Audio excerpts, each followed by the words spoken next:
ମାଓବାଦୀ ବିଷୟରେ ମିଥ୍ୟା ସୂଚନା ପ୍ରସାରଣ ସମ୍ପର୍କରେ ମାମଲା ରୁଜୁ କଲା କେନ୍ଦୁଝର ପୁଲିସ।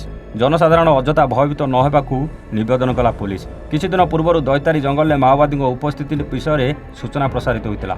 ପରବର୍ତ୍ତୀ ସମୟରେ ଦୈତାରୀରେ କଥିତ ମାଓ ଗତିବିଧି ବିଷୟରେ ବ୍ୟାପକ ଚିନ୍ତା ଏବଂ ଗଣମାଧ୍ୟମ ରିପୋର୍ଟର ପ୍ରତିକ୍ରିୟାରେ କେନ୍ଦୁଝର ପୁଲିସ ଏହାର ସତ୍ୟତା ଜାଣିବା ପାଇଁ ଏକ ପୁଙ୍ଖାନୁପୁଙ୍ଖ ଏବଂ ବହୁସ୍ତରୀୟ ତଦନ୍ତ ଆରମ୍ଭ କରିଥିଲା।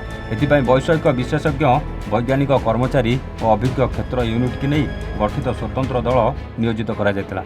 ଏକ ମାସ ଧରି 55ଟି ସିସିଟିଭି ଓ ଟ୍ରାପ୍ କ୍ୟାମେରା ରେକର୍ଡିଂ ଅନୁଧ୍ୟାନ କରାଯାଇଥିଲା। ଏଥିରେ ମାଓବାଦୀଙ୍କର କୌଣସି ଗତିବିଧି ଦେଖିବାକୁ ମିଳିନଥିଲା। ଏଥିରେ କେବଳ ବନ କର୍ମଚାରୀ ଏବଂ ସାଧାରଣ ନାଗରିକଙ୍କୁ ଦେଖାଯାଉଥିଲା। ଏହି ତଦନ୍ତରୁ ଜଣାପଡ଼ିଛି ଯେ ବନ ଅଧିକାରୀ ଶିକାର କାର୍ଯ୍ୟରେ ଜଡ଼ିତ ହୋଇ ଏହାକୁ ମାଓ ଆନ୍ଦୋଳନ ନାଁରେ ମିଥ୍ୟା ପ୍ରଚାର କରିଥିଲେ।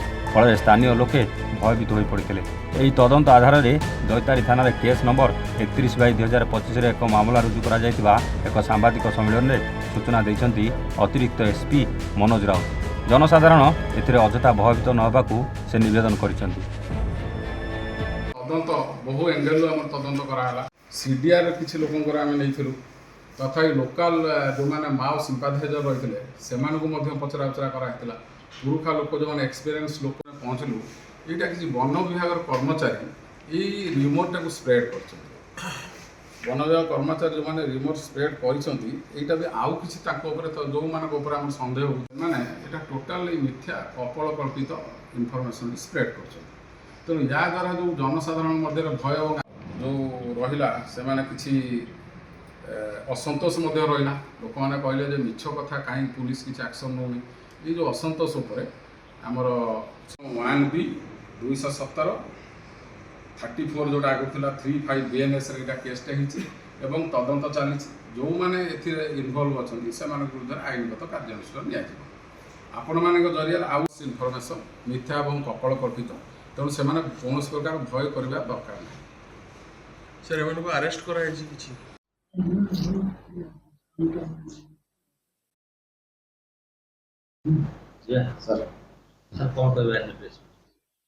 ଆପଣମାନେ ସମସ୍ତେ ଜାଣିଥିବେ, ବିଗତ 15 ଦିନ ତଳେ ଗୋଟେ ସୂଚନା ମିଳିଥିଲା ଯେ ଦୈତାରୀ ଜଙ୍ଗଲ ଏରିଆରେ କିଛି ମାଓବାଦୀଙ୍କର ମୁଭମେଣ୍ଟ ରହିଛି। ଏହି ଇନଫର୍ମେସନକୁ ଆଧାର କରିକି ଆମର ପୁଲିସର ଗୋଟେ ଟିମ୍ ଫର୍ମେସନ୍ ହେଇଥିଲା, ଯେଉଁଥିରେ କି ଆମର ମାଓଇଷ୍ଟ ଅପରେସନ୍ ଏକ୍ସପର୍ଟ କିଛି ଥିଲେ, ସାଇଣ୍ଟିଫିକ୍ ଏବଂ ଟେକ୍ନିକାଲ ଟିମ୍ ଥିଲେ ଏବଂ ଲୋକାଲ ଇଣ୍ଟେଲିଜେନ୍ସ ଯେଉଁ ରହିଲା ଷ୍ଟେଟ୍ ଇଣ୍ଟେଲିଜେନ୍ସ ଷ୍ଟାଫ୍ ଥିଲେ। ଆମର ବିଭିନ୍ନ ଏଙ୍ଗେଲରୁ ୟା ଉପରେ ଇନକ୍ୱାରି କରାହେଲା। ସେଥିରେ ଜଙ୍ଗଲ ଭିତରେ ରହିଛି 55ଟି ଟ୍ରାପ୍ କ୍ୟାମେରା ସିସିଟିଭି ଯେଉଁ ରହିଛି ତାକୁ ମଧ୍ୟ ଭେରିଫାଏ କରାହେଲା। ସାଇଣ୍ଟିଫିକ୍ ଏଙ୍ଗେଲରୁ ବିଭିନ୍ନ ପ୍ରକାର ଆମର ଯେଉଁଠି ସନ୍ଦେହ ଯେଉଁ ଲୋକଙ୍କ ଉପରେ ଆସୁଥିଲା ତାଙ୍କର ମୋବାଇଲ ଏବଂ ଅନ୍ୟ କିଛି ଜିନିଷକୁ ଆମେ ଲୋକାଲ ଭେରିଫିକେସନ୍ ସବୁ କଲୁ। ଏଇସବୁ କଲା ଭିତରେ ଜଣାପଡ଼ିଲା ଯେ କିଛି ଜଙ୍ଗଲ ବିଭାଗର କର୍ମଚାରୀ ଏଥିରେ ସମ୍ପୃକ୍ତ ଅଛନ୍ତି। ସେମାନେ ଏଇ ଇନଫର୍ମେସନ୍ଟାକୁ, ଯେଉଁଟାକି ଆମେ କହିବା ମିସ୍ ଇନଫର୍ମେସନ୍ ବା ଭୁଲ ଇନଫର୍ମେସନ୍, ସେମାନେ ଗୋଟେ ସେଠି ଲୋକାଲ ଏରିଆରେ ସ୍ପ୍ରେଡ୍ କରିଛନ୍ତି, ଯେଉଁଟା ପାଇଁକି ସେଠିକାର ଜନସାଧାରଣ ଆତଙ୍କ ଏବଂ ଭୟର ବାତାବରଣ ମଧ୍ୟ ରହିଲେ। ତେଣୁ ଏହିସବୁ କନକ୍ଲୁସିଭ୍ ଏଭିଡେନ୍ସ ଆସିଲା ପରେ ଆମର ପୁଲିସ ତରଫରୁ ଗୋଟେ କେସ୍ ରେଜିଷ୍ଟ୍ରେସନ୍ କରାହେଇଛି। ଦୈତାରୀ ଥାନାରେ ଗୋଟେ କେସ୍ ହେଇଛି।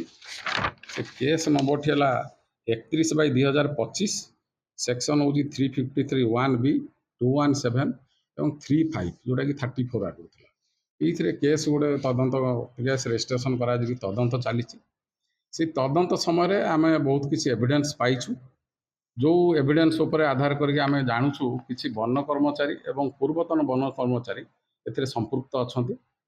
ତେଣୁ ଜନସାଧାରଣ ଯେଉଁମାନେ ସବୁ ଭୟ ଏବଂ ଆତଙ୍କର ବାତାବରଣ ମଧ୍ୟରେ ଅଛନ୍ତି, ତାକୁ ସେମାନଙ୍କୁ ଆପଣମାନଙ୍କ ଜରିଆରେ ଆମେ ସଚେତନ କରିବାକୁ ଚାହୁଁଛୁ ଯେ ସେ ଭୟର କୌଣସି ଆଭାସ ହିଁ ନାହିଁ, ତେଣୁ ଭୟ କରିବାର କୌଣସି କାରଣ ନାହିଁ।